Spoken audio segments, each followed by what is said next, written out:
Bienvenue au cours de formation du Fonds d'adaptation sur le thème des subventions à l'adaptation menée localement AML. Ce module concerne la préparation d'une proposition de projet.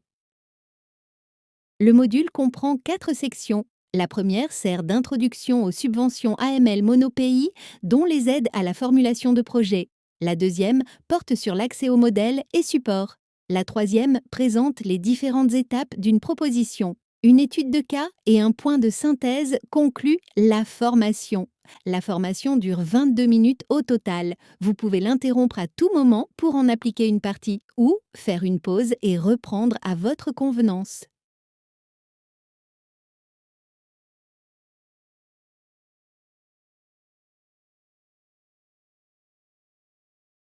Le but de la formation est d'accompagner la préparation et le développement de propositions de qualité visant l'obtention de subventions AML monopays. Les objectifs de la formation sont les suivants. 1. Se familiariser avec les modèles de proposition AML. 2.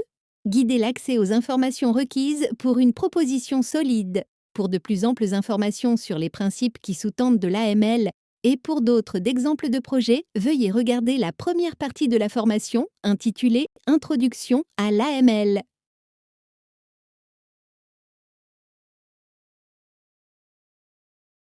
Section 1. Guichet de subvention AML monopays. Ce module se concentre sur les subventions AML monopays, lesquelles peuvent être accordées aux entités nationales de mise en œuvre (ENM), aux entités régionales de mise en œuvre ERM et aux entités multilatérales de mise en œuvre EMM accréditées par le Fonds d'adaptation. Pour déposer une demande de subvention AML monopays, il convient de soumettre le formulaire de demande ainsi qu'une lettre d'approbation signée par l'autorité désignée au Fonds d'adaptation. Les demandes peuvent être soumises à tout moment. Le montant maximal du financement est de 5 millions de dollars.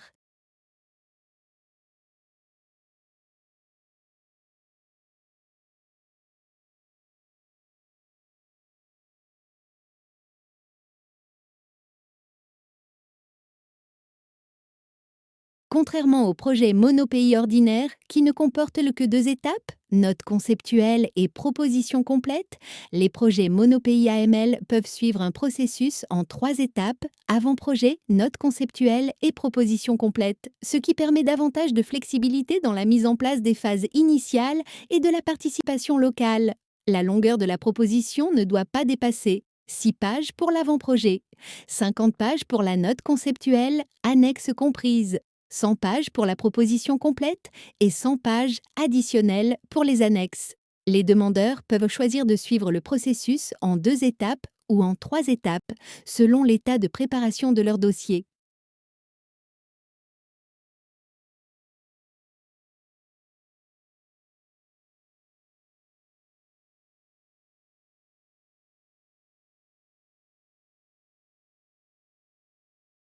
Des aides à la formulation de projets, PFG, sont disponibles à l'appui du développement de projets AML monopays. Pour ces projets plafonnés à 5 millions de dollars, le montant maximal de l'aide pouvant être sollicité au titre de la PFG est de 150 000 dollars. Il existe 2 manières d'y accéder, selon le processus choisi pour le projet. Dans le processus, en 2 étapes. Une demande portant sur la totalité de l'aide, soit 150 000 dollars, peut être soumise parallèlement à la note conceptuelle. Dans le processus en 3 étapes, une demande plafonnée à 20% de l'aide, soit 30 000 dollars au maximum, peut être soumise parallèlement à l'avant-projet. Le reste de la PFG, soit 120 000 dollars au maximum, peut être demandé lors de la présentation de la note conceptuelle. Un financement PFG additionnel est également disponible au cas par cas. Lorsqu'un soutien initial plus significatif s'avère nécessaire pour favoriser l'implication effective des acteurs locaux, une aide additionnelle plafonnée à 100 000 dollars peut être sollicitée au stade de l'avant-projet ou de la note conceptuelle. Les demandes sont évaluées au cas par cas sur la base des justifications fournies.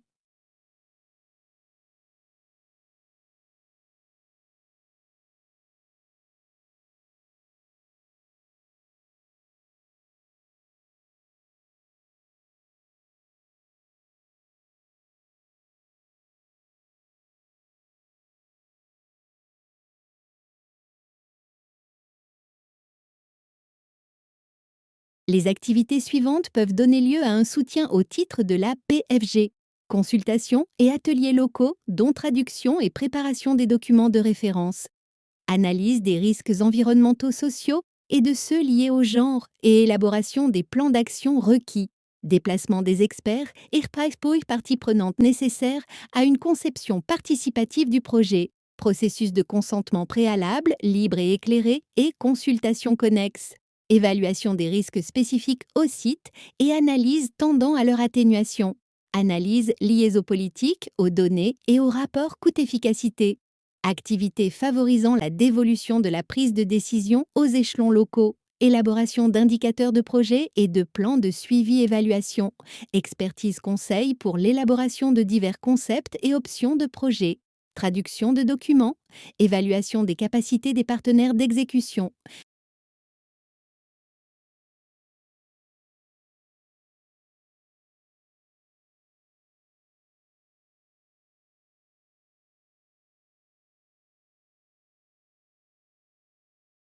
Le formulaire PFG est composé de 3 parties. Partie A, calendrier de préparation du projet. Partie B, activité de préparation prévue. Et partie C, information sur l'entité de mise en œuvre. La partie B est la plus détaillée et requiert une liste des activités de préparation du projet accompagnée des résultats escomptés et du budget alloué. La partie B du formulaire PFG doit préciser les activités qui aideraient à directement transférer la prise de décision au niveau approprié le plus bas et permettraient aux acteurs locaux de prendre des décisions éclairées sur la manière de définir, hiérarchiser, concevoir et mettre en œuvre les mesures d'adaptation.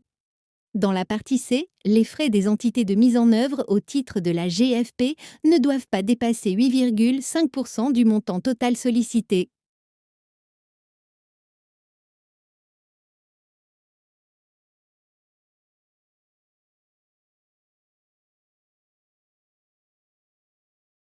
Une étude de cas, le Bhoutan a soumis une proposition AML Monopays pour son projet sur la promotion de la sécurité hydrique et de la résilience au climat dans le district de Thimphu, Securing Water and Enhancing Climate Resilience in Thimphu District in Bhutan, accompagnée d'une demande PFG de 250 000 dollars. Les 150 000 dollars de base serviront à finaliser la proposition complète grâce à des consultations poussées avec les parties prenantes locales, des évaluations de faisabilité et des études techniques, dont examen des connaissances autochtones locales sur la gestion de l'eau, traduction des documents clés dans les langues locales. Les 100 000 dollars accordés à titre supplémentaire serviront spécifiquement à améliorer la prise de décision locale par le renforcement des mécanismes de gouvernance participative ainsi que des capacités des parties prenantes locales grâce à des ateliers de consolidation des capacités et des visites d'apprentissage sur d'autres sites où l'adaptation est menée avec succès. Ces efforts visent à déléguer le pouvoir de décision au niveau approprié le plus bas et à garantir que les mesures d'adaptation sont durables et conduites localement. Chaque activité était alignée sur le but du projet et faisait l'objet d'une description détaillée accompagnée d'un budget ventilé par activité.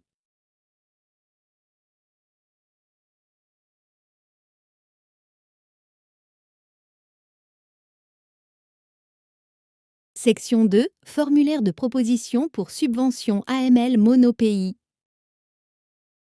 Les documents et modèles servant à la préparation de propositions AML Monopays sont disponibles sur le site web du Fonds d'adaptation. Dans la barre de navigation supérieure, sélectionnez Demande de financement. Sélectionnez Adaptation menée localement dans le menu déroulant.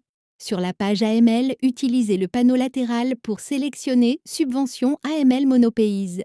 Toutes les informations concernant les subventions AML Monopays sont maintenant affichées. Faites défiler la page jusqu'en bas pour télécharger les modèles de proposition.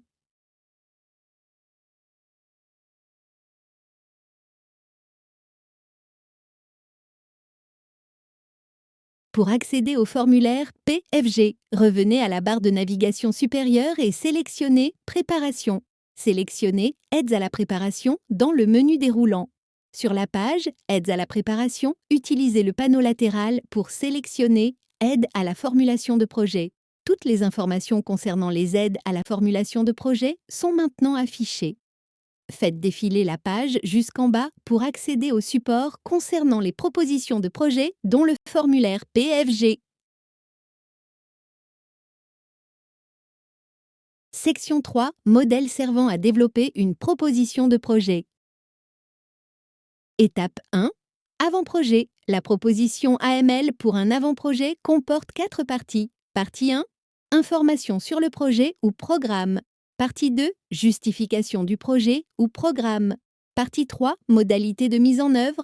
Partie 4. Aval des gouvernements et certification de l'entité de mise en œuvre. La proposition ne doit pas dépasser 6 pages. Il est possible de solliciter jusqu'à 20% de la PFG, soit 30 000 $ au maximum dans le cadre de l'avant-projet.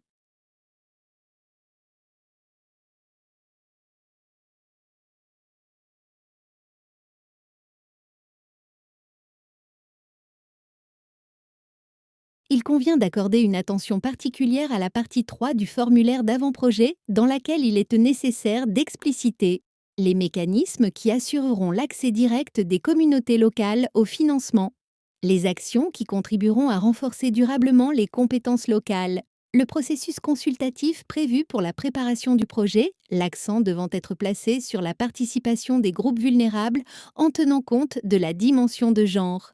Au stade de l'avant-projet, les modalités de mise en œuvre précisent brièvement quelles organisations seront impliquées et comment la coordination sera assurée.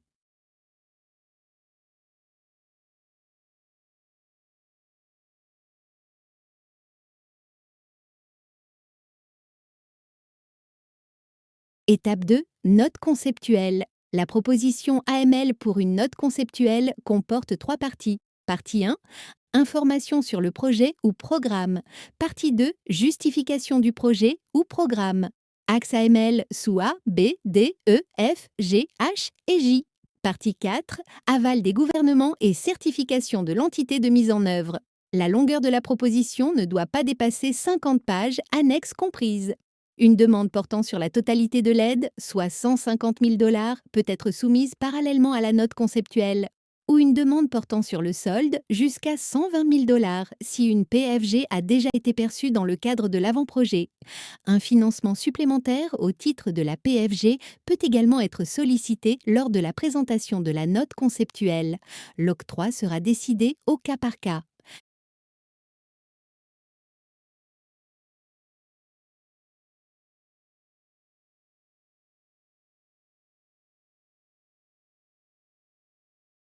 Il convient d'accorder une attention particulière à la partie 2 de la note conceptuelle. Les sections A, B, D, E, F, G, H et J requièrent des informations AML détaillées.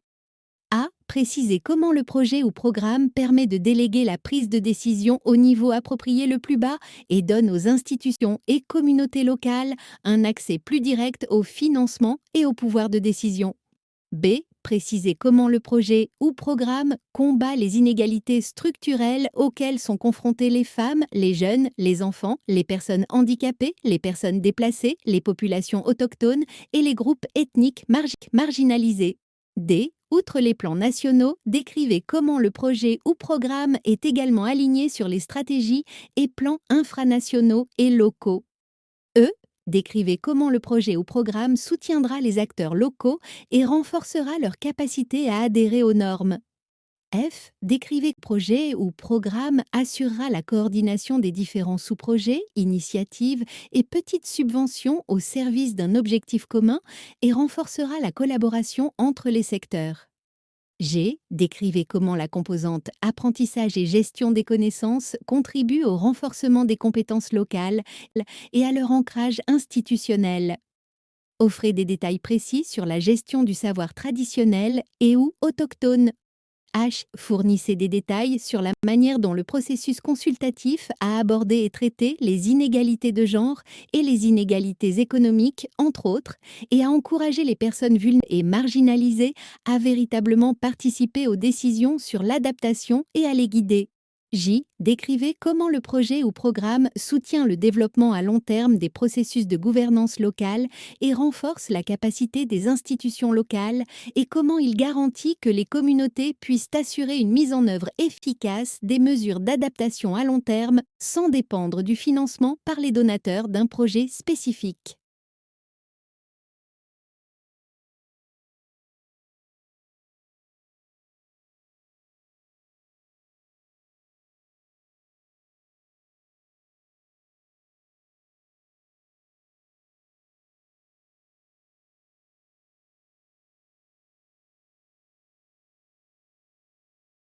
Étape 3. Proposition complète. La proposition AML complète pour un projet ou programme comporte 4 parties. Partie 1. Information sur le projet ou programme. Partie 2. Justification du projet ou programme. Axes AML sous A, B, D, E, F, G, H et J. Partie 3. Modalité de mise en œuvre. Axes AML sous A, B, C et D. Partie 4. Aval des gouvernements et certification de l'entité de mise en œuvre. La longueur de la proposition ne doit pas dépasser 100 pages pour le document de projet complet et 100 pages pour ses annexes.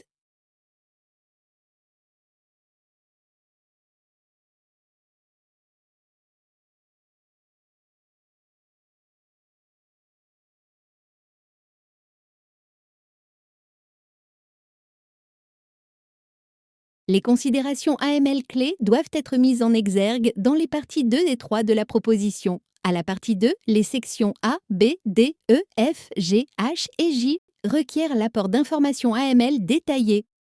Ces sections reprennent celles de la note conceptuelle, mais leur contenu doit ici être plus détaillé et plus approfondi, la proposition étant maintenant pleinement développée.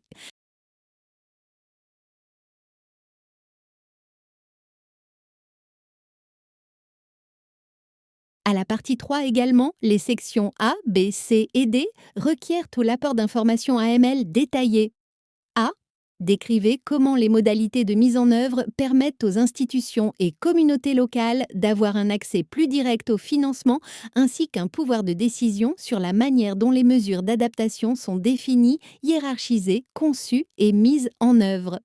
B. Décrivez comment les parties prenantes locales contribuent à la conception et au traitement des solutions de gestion des risques du projet. C. Décrire le rôle des acteurs locaux dans l'élaboration et le traitement des mesures de gestion des risques environnementaux et sociaux. D. Décrire comment le dispositif de suivi et d'évaluation assure le déploiement d'outils innovants qui permettent la prise en charge du suivi par la communauté et les acteurs locaux.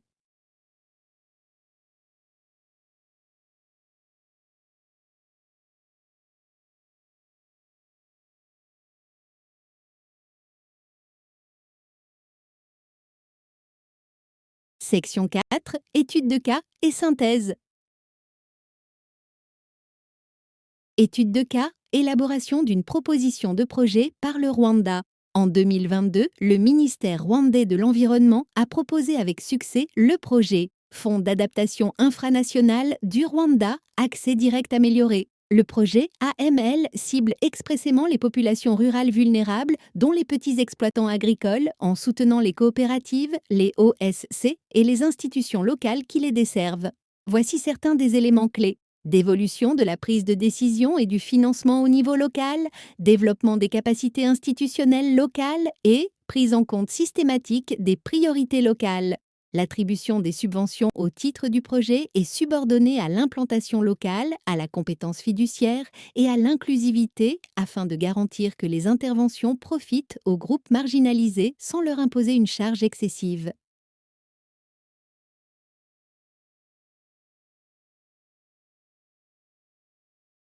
Dans la proposition de projet, dans la partie 3A, les modalités de mise en œuvre indiquent comment le projet s'appuie sur le Fonds national rwandais pour le climat, FONERWA, pour acheminer le financement de l'adaptation directement vers les gouvernements locaux et les organisations de la société civile.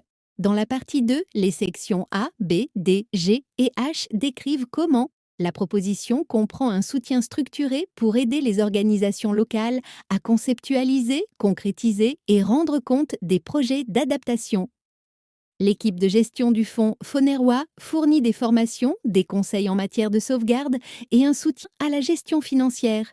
Un appel à propositions spécifiques garantit que les financements parviennent aux acteurs infranationaux afin qu'ils conçoivent et appliquent des solutions adaptées au contexte. Les interventions prioritaires sont sélectionnées sur la base d'un processus de consultation avec les parties prenantes infranationales. Elles doivent être alignées sur la CDN du Rwanda et pertinentes au niveau local. Les axes clés comprennent la gestion durable des terres, l'irrigation à petite échelle, l'agroforesterie et la conservation des eaux, toutes des problématiques soulevées par les communautés rurales. La proposition met l'accent sur l'action et la prise de décision locale, accompagnée d'un soutien à la gestion des subventions et d'une continuité d'accès au financement.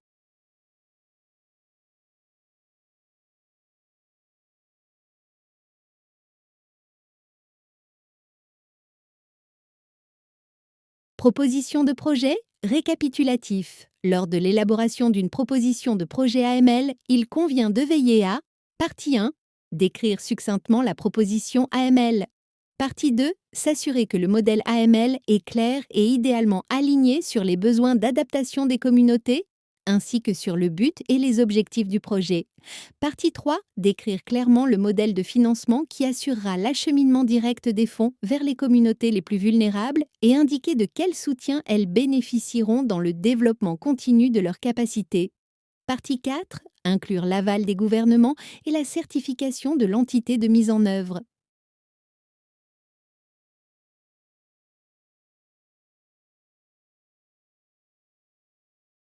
Testez vos connaissances avec ce mini-quiz. Le processus de soumission d'une proposition de projet AML compte-t-il 2 ou 3 étapes? Quel est le montant total de la PFG disponible?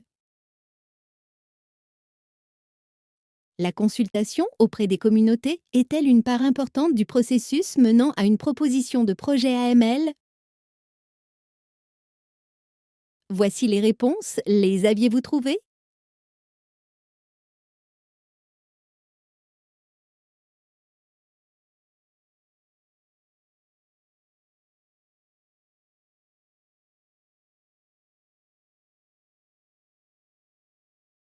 Merci d'avoir suivi la formation sur les propositions de projet AML.